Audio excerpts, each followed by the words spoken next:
다윗이 블레셋 사람에게 이르되 너는 칼과 창과 단창으로 내게 나아오거니와 나는 만군의 야훼의 이름 곧 내가 모욕하는 이스라엘 군대의 하나님의 이름으로 내게 나아가노라.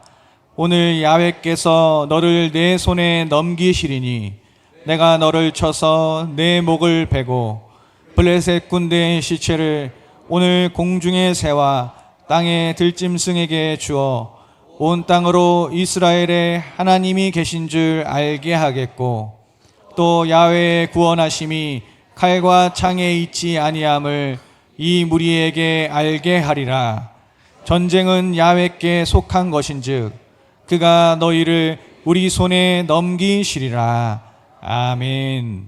오늘 말씀의 제목은 거인을 쓰러뜨린 거인입니다. 오늘 말씀은 어린아이로부터 어른에 이르기까지 또 믿지 않는 사람들, 또 성경을 한 번도 읽어보지 않은 사람들도 잘 아는 유명한 이야기죠. 바로 다윗과 골리앗의 이야기입니다. 우리는 흔히 실력이나 힘에 있어서 큰 차이를 보일 때에 다윗과 골리앗의 싸움이다라고 이야기를 하죠. 오늘 이야기는 골리앗의 등장으로 시작합니다. 이스라엘이 블레셋과 전쟁을 하는데 블레셋의 대표 장수인 골리앗이 전면에 등장해요. 이 골리앗은 보기만 해도 기가 죽을 수밖에 없는 장수 중에 장수였습니다. 그 골리앗의 모습이 이제 4절부터 나오는데요. 아주 구체적으로 기록되어 있어요. 4절에 보니까 그의 키는 6규빗 1뼘이요. 한 규빗이 45cm 정도 되니까 여러분 계산이 나오죠? 2m가 훨씬 넘는 거인 장수입니다. 5절에 보니까 그 갑옷의 무게가 놋 5,000세겔이라. 놋으로 만든 갑옷을 입었는데 그 무게가 5,000세겔, 약 60kg입니다. 이제 어른 몸무게 정도 되는 갑옷을 입은 거예요. 우리 여자분들이 좀 기분 나빠하시는 것 같은데 뭐 남녀 평균해서 한 60kg 잡고 그 정도 무게의 갑옷을 입고 있는 것입니다.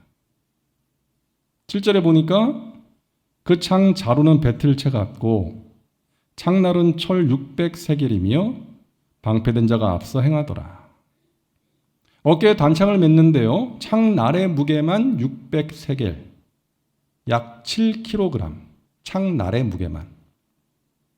그러니까 한마디로 완전 중무장을 한 거인 장수입니다. 또 그의 앞에는 날아오는 화살을 막기 위해서 방패를 든 사람이 있었어요. 그야말로 대단한 위용입니다. 이런 사람이 이스라엘 군대에게 싸움을 걸어오는 거예요. 1대1 대결을 신청하는 거예요. 위풍당당한 모습으로, 거만한 모습으로 하나님의 군대를 모욕합니다. 너희가 하나님의 백성이라며 그렇다면 나와 한번 나와서 겨뤄봐라. 나를 이겨봐. 라고 싸움을 걸어오는 거예요. 여러분, 이 시대를 살고 있는 우리의 삶에도 이 골리앗과 같은 문제가 나타날 때가 있습니다. 너무나 큰 문제, 나의 힘으로는 감당하기 어려운 문제를 만날 때가 있다는 것이죠. 그럴 때 우리는 어떻게 해야 하는가? 이것이 오늘 말씀의 주제입니다. 자, 골리앗 앞에서 이스라엘이 어떤 반응을 보입니까? 11절에 보니까요. 사울과 온 이스라엘이 블레셋 사람의 이 말을 듣고 놀라서 크게 두려워했다라고 말씀하고 있습니다. 골리앗의 말을 듣고 두려움에 사로잡혔어요. 24절에는 보니까 이스라엘 모든 사람이 그 사람을 보고 심히 두려워하여 그 앞에서 도망했다. 모든 사람이 골리앗의 그 모습을 보고 크게 두려워하면서 도망을 갔습니다. 감히 그 누구도 이 골리앗과 맞서 싸울 생각을 하지 못하는 거예요. 엄두를 내지 못하는 것입니다. 여러분, 어쩌면 당연한 거 아니겠어요? 얼마나 무서웠겠어요. 그나마 이스라엘 쪽에서 골리앗과 싸울 만한 사람이 있었다면 누구예요? 사울 왕 아니겠습니까? 왜냐하면 성경을 보면 사울의 키가 다른 이스라엘 사람들보다, 다른 백성들보다 어깨 이만큼 더 컸다라고 말씀하고 있어요. 그리고 과거에 전쟁을 치루었고 그 전쟁을 승리로 이끌었던 경험이 있는 사람이 사울이에요. 그런데 사울도 다른 군인들과 마찬가지로 크게 두려워합니다. 여러분, 두려움 자체는 문제가 아니에요. 골리앗을 보고 두려워할 수 있어요. 당연히 두렵죠. 문제는 사울이 내놓은 대책이에요. 사무엘상 17장 25절 보십시오. 그를 죽이는 사람은 왕이 많은 재물로 부하게 하고 그의 딸을 그에게 주고 그 아버지의 집을 이스라엘 중에서 세금을 면제하게 하시리라. 자, 골리앗과 싸워서 이기는 사람에게는 자기 딸을 주고 많은 포상금을 주고 세금 면제 혜택을 주겠다는 거예요. 여러분, 풍전등화의 국가 위기 상황에서 하나님의 도우심을 구하는 것이 아니라 돈과 명예로 사람의 마음을 어떻게 움직여 볼까를 생각하고 있는 거예요. 여러분, 사울 왕은 기도하지 않았습니다. 백성들에게 금식 기도를 선포하지도 않았고요. 하나님의 도우심을 구하는 마음이 없었어요. 안타까운 지도자의 모습입니다. 사울은 키는 컸지만 영적으로는 난장이었어요. 하나님을 믿는 것 같았지만 사실은 믿지 않았던 것입니다. 여러분, 오늘날에도 이 사울 같은 사람들이 있어요. 하나님을 믿는 것 같은데 교회는 다니고 믿는다고 말은 하는데 결정적인 순간 위기를 만날 때 하나님을 믿지 않아요. 자기 머리 굴려서 문제를 해결하려고 하고 사람들을 찾아다니고 지금까지 해왔던 경험과 수단을 의지하는 것입니다. 기도하지 않는 거예요. 여러분, 위기 앞에서 그 사람이 어떻게 반응하는지를 보면 그 사람이 믿는 것이 무엇인지를 알 수가 있습니다. 돈을 믿는지, 사람을 믿는지, 세상적인 수단과 방법을 믿는지, 아니면 하나님을 믿는지 알 수가 있는 거예요. 사랑하는 여러분, 위기를 만날 때 가장 먼저 하나님께 도움을 구하시기를 바랍니다. 이것저것 다 해보고 안 되면 기도하는 게 아니에요. 기도가 최후의 반응이 아니라 최우선의 반응이 되어야 하는 것입니다. 선한 목자교회 유기성 목사님 여러분 아실 거예요. 이분이 신학대학을 수석으로 입학하고 수석으로 졸업했대요. 아주 똑똑한 분, 공부를 열심히 하신 분이에요. 당시 그분의 꿈은 군목으로 군생활을 마치고 유학을 다녀와서 큰 교회 담임 목사가 되는 것이 꿈이었답니다. 하나님이 주신 비전이 아닌 인간적인 야망이었죠. 그래서 군목으로 임관받기 위해서 훈련을 받다가 고관절이 부러지는 중상을 입게 돼요. 그래서 군 병원으로 후송되어서 이제 응급 수술을 받게 되었습니다. 병실에 누워 있는데 이런 생각이 들었다는 거예요. 여기서 이 군대 병원에서 수술 받으면 안 되는데, 나가서 수술 받아야 되는데, 가족들에게 연락해야 되는데, 이 생각이 한동안 계속 들었다는 거예요. 목사가 되겠다는 사람이 기도는 하지 않고 그런 생각만 하면서 안절부절하고 있었다는 것입니다.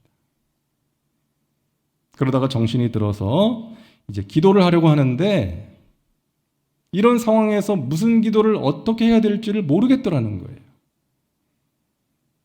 하나님, 밖에 나가서 수술 받게 해주세요, 이렇게 기도를 해야 되는지, 수술 잘 되게 해주세요. 기도를 해야 되는지, 어떻게 기도해야 될지를 모르겠더래요. 그런 자신이 너무나 한심하고 또 자신이 당한 일이 너무나도 비참해서 눈물로 밤을 지새면서 기도를 했다는 거예요. 뭐 잠이 올 리가 없죠. 그런 상황에서. 눈물로 밤을 지새다가 동이 터오는 새벽녘에 이런 기도를 드리게 되었답니다. 하나님, 제 몸을 하나님께 드립니다. 제 몸이 어떻게 되든 상관하지 않습니다. 다만 제가 하나님 앞에서 진짜 종으로, 진짜 목사로 살기를 원합니다. 하나님께 인정받고 하나님께 귀하게 쓰임받는 종이 되기를 원합니다. 자신이 가졌던 인간적인 야망을 회개하고 자기가 그 밤에 진짜 목사로서 거듭났다는 거예요. 사랑하는 여러분, 우리가 만나는 고난이 우리를 돌아보게 하고 또 회개하게 하고 성숙하게 하고 진정한 믿음의 사람, 기도의 사람으로 만드는 것이죠. 아마 이 자리에 계신 분들 그런 경험 다 하셨을 거예요. 인생의 풍랑 속에서 하나님이 아니면 안 되는, 하나님 아니면 살 수 없는, 하나님의 은혜 아니면 살 수 없는 상황에서 하나님을 간절히 찾고 하나님을 만나고 귀한 은혜를 체험한 거죠. 그렇게 기도의 사람이 된 거 아닙니까? 하나님, 제가 하나님의 은혜 없이는 살 수 없습니다. 사는 게 아닙니다, 주님. 하나님의 은혜를 베풀어 주시옵소서. 목마른 사슴처럼, 목마른 사슴이 신의 물을 찾는 것처럼 하나님을 찾고 하나님의 은혜를 찾는 자들에게 하나님께서 예비하신 귀한 은혜와 신령한 복을 허락하실 줄로 믿습니다. 우리가 겸손하게 낮아져서 하나님을 찾고 하나님의 도우심을 구하는 사람, 기도하는 사람이 되었다는 것은요, 너무나도 귀한 은혜요 복인 것입니다. 그런 사람이 하나님을 더 깊이 알게 되고 하나님의 은혜를 체험하게 되고 세상에 줄 수 없는 하나님의 평강을 누리게 되고 하늘과 땅의 신령한 복을 누리면서 또한 나누면서 살아갈 수 있기 때문이에요. 우리는 하나님의 섭리 가운데 있는 하나님의 자녀들임을 믿으시기를 바랍니다. 하나님 지금도 살아계셔서 우리의 삶 가운데, 우리의 가정 가운데 성실하게 일하고 계신 줄로 믿습니다. 그 믿음으로 우리는 기도하는 거죠.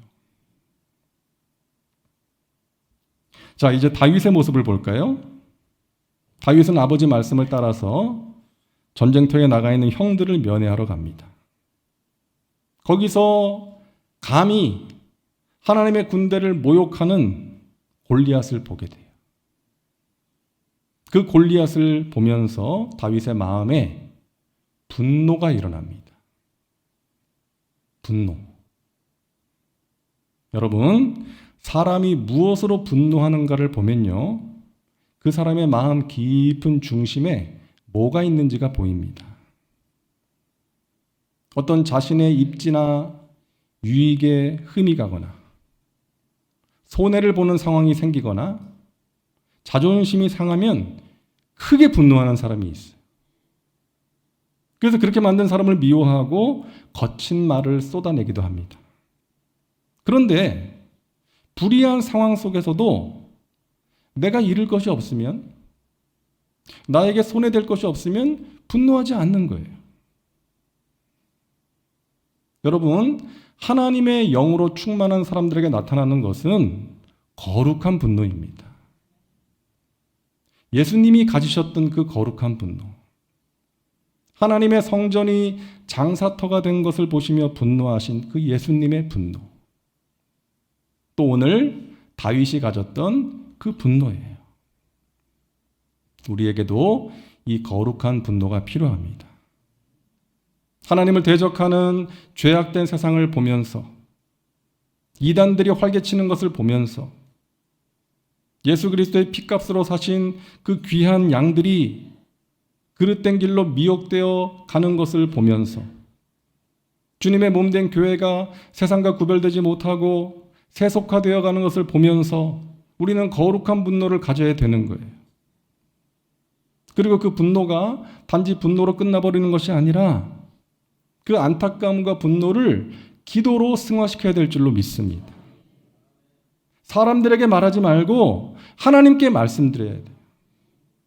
사람들에게 말하면 비난이 되고 험담이 되고 불평이 되지만 하나님께 말씀드리면 기도가 되는 거죠.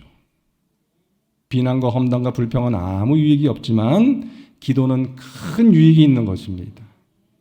하나님이 들으시니까. 하나님께서 우리의 기도를 통해서 역사하시니까. 여러분, 거룩한 분노를 가지고 하나님께 기도하십시오.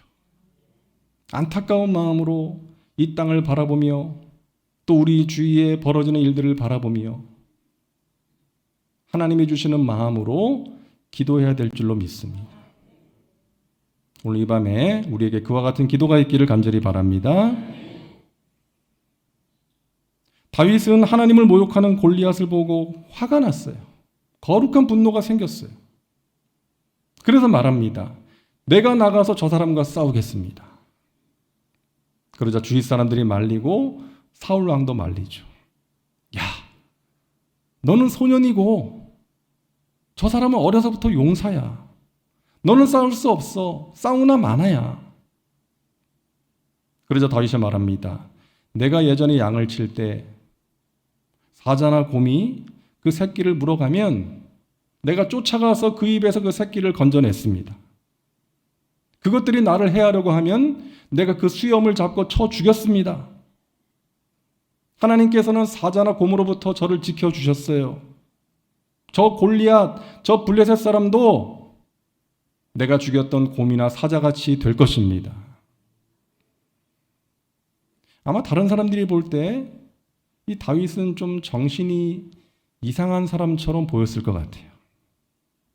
아니, 얼굴에 솜털도 가시지 않은 소년이 저 블레셋의 거인 장수 전사와 싸우겠다는 거예요. 다윗은 군인도 아닙니다. 전쟁에 나가본 경험도 없어요. 칼 쓰는 법도 몰라요. 덩치가 크거나 힘이 센 사람도 아닙니다. 그에게선 갑옷도 없었고 그에게는 창도 칼도 없었습니다. 그러나 다윗에게는 다른 사람들이 갖지 못했던 중요한 것이 있었죠. 다윗에게는 확고한 믿음이 있었습니다. 수천 수만 명의 군사들 중에 아무에게도 없었던 그 믿음이 다윗에게는 있었던 거예요. 여러분, 왜 다른 사람들에게는 다윗이 가졌던 그와 같은 믿음이 없었던 것일까요? 저는 그 이유를 24절에서 찾았습니다. 보세요. 이스라엘 모든 사람이 그 사람을 보고 심히 두려워하여 그 앞에서 도망하여.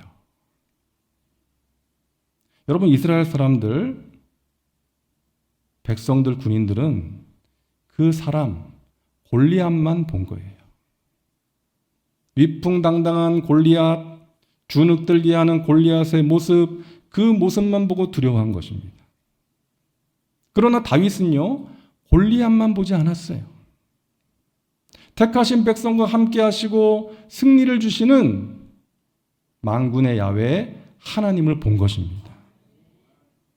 그러고 나서 골리앗을 보니까 그 골리앗은 아무 능력이 없는 우상을 섬기는 이방인에 불과한 거예요. 하나님의 심판을 받아 마땅한 죄인 중에 괴수에 불과한 거예요. 그래서 이렇게 말합니다. 사무엘상 17장 26절에 이 할례받지 않은 블레셋 사람이 누구이기에 살아계신 하나님의 군대를 모욕하겠느냐. 하나님을 바라본 다윗의 눈에는 이 골리앗이 할례받지 않은 블레셋 사람, 하나님을 대적하는 이방인일 뿐이었던 거예요. 사랑하는 여러분, 무엇을 보느냐가 이처럼 중요한 것입니다. 바다 위 무리를 걷던 베드로가 물에 빠진 이유를 성경은 분명히 말씀하고 있죠. 마태복음 14장 30절에 바람을 보고 무서워 빠져가는지라.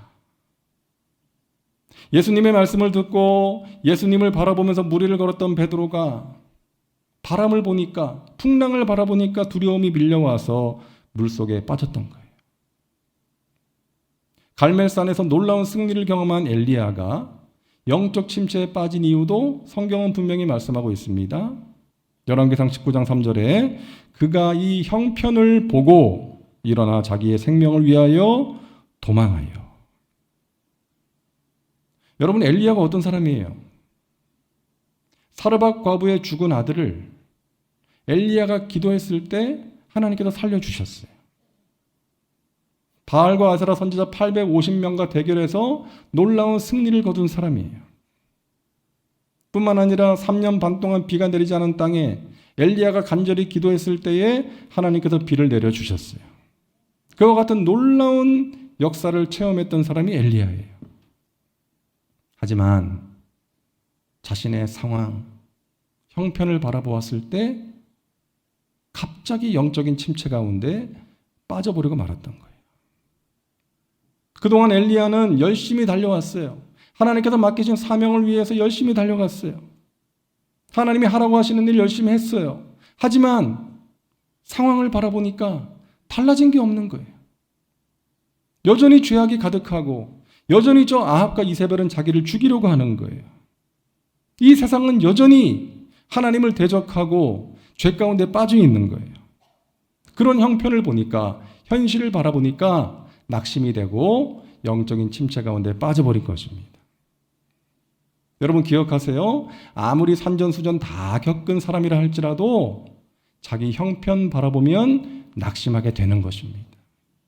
안 좋은 상황 바라보면 낙심하게 되는 거예요. 우리는 현실을 볼 수밖에 없어요. 보이니까. 하지만 믿음의 사람은 현실만을 보는 것이 아니라 그 현실을 다스리시는 하나님, 그 현실 가운데 역사하고 계시는 하나님을 볼 수 있는 사람인 줄로 믿습니다.